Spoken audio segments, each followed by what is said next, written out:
And this is actually a true story. When I was about 10, I lived in Buffalo with my mother and father and my younger brother. And one year it was exceptionally cold, like this winter that we've just had, really, just same kind of winter. And one morning, my Aunt Nani came running in the front door, came through the living room, through the dining room, into the kitchen, and she had the Courier Express, which was a morning paper. I don't think they have those anymore. May, look at this. It says here in the paper that Niagara Falls has frozen over completely. My mother said, oh, that's got to be some kind of a joke. All those thousands of gallons of water couldn't happen. But here it is. It's in the Courier Express, and there are pictures. And they show the policemen are out on the brink of the falls, directing traffic on the falls. Oh, my mother said, I can't believe it. My aunt said, you know, this is a historic event. I ought to take Betty down there. It might not happen again in our lives, may not happen again in her life. And we ought to go down and see that. And to my astonishment, my mother agreed.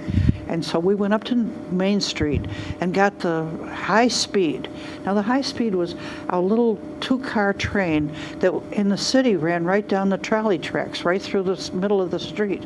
And when it got out in the country, it went right down through the fields. And every time it crossed a street, a highway, a path, any kind of a byway, the high speed had the right of way. And I bet we were hurtling along at 42 miles an hour. Whoa. And the cars would stop. People would get out of their cars and stand there to watch the high speed, and they would wave. And of course, I thought they were waving at me, so I waved back, and I just was having a wonderful time. Now, when we got down to the falls, usually, the noise of the falls would deafen you. But that day it was absolutely still. Not a sound coming from the river. There was ice everywhere. And as we went down the path, we began to hear the crunch of the ice under our feet. And there was ice on the wires, on all the metal signs, on the benches along the way. Every little twig that everything was covered with ice, and the sun was shining. It made it look as if you were walking into a crystal palace. And when we got down to the brink of the river, there we looked down, there were 2 lines of people right along the brink of the falls, and then a third line of policemen with their back to the brink, and they were holding those yellow crime scene tapes so that people wouldn't actually fall right over the front of the falls. And everybody was in a holiday mood. They were waving and talking to utter strangers. So I thought my aunt would probably say, well, Bets, we'll just stand here and watch. But to my utter amazement, she said, come on, Bets, let's go. And we went over, and down the brink of the river we went, and out on the ice. We looked up toward our left, and those huge boulders that usually make the rapids when there's water flowing, they were all encased in thick, thick ice. And it was sort of I think you'd call it a daiquiri color, a pale green, and the sun shining, it made it look like tremendous jewels there in the riverbed. And so we started across, and the policemen were standing about every 6 or 8 feet, and I thought it was classy to go up to each one and tell them who I was and where I came from and all that, you know. I was just thinking that I was all important. And they were very polite until we got to the last one over, almost to Goat Island. And that last policeman said, you have to turn around and go back because the ice is breaking up and the water is coming down. Well, my aunt grabbed my hand and we started back, and I was reluctant because I had this idea that the next day in school I could tell kids that I walked across to Goat Island. Well, it was not to be, because my aunt was determined we were going to get back there fast. And we got back there. Now, dozens of people had been down the bank, and it was all clay and ice and water and gunk. And my aunt was a very large lady, and she had one heck of a time getting back up the bank, but she made it. And then we got back to the high speed. But by now, to me, it felt like slow motion, because I couldn't wait to get home and tell my mother what we had done. And when we got home, I took off my woolly hat and my woolly scarf and my mittens and threw them in the living room.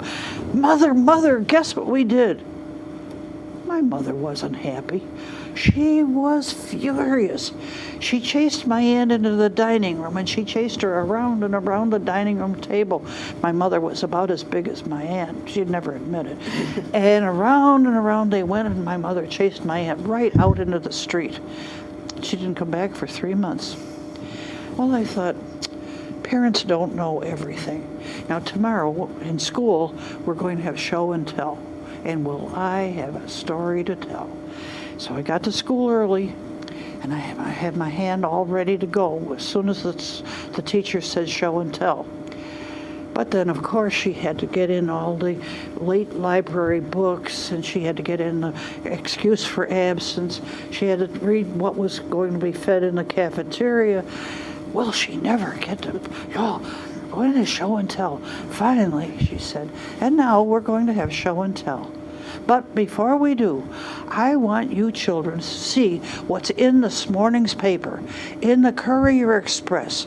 There's a picture of these people, these stupid people who risked their lives walking on Niagara Falls. Now, boys and girls, they could all have been killed.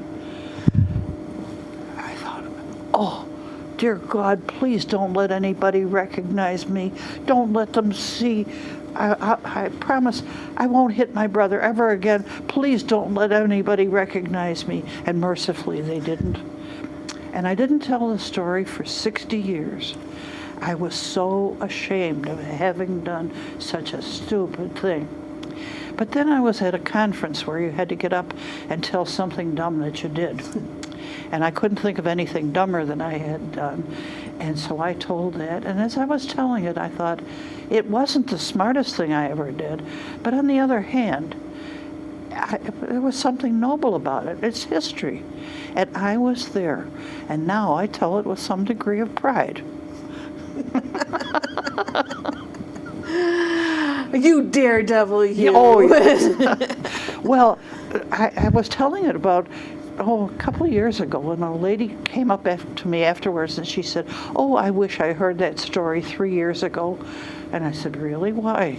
Well, that's when my Uncle Frank died. And I said, yeah, what about it? And she said, well, he was there that day, and he told that story all his life, and no one ever believed it.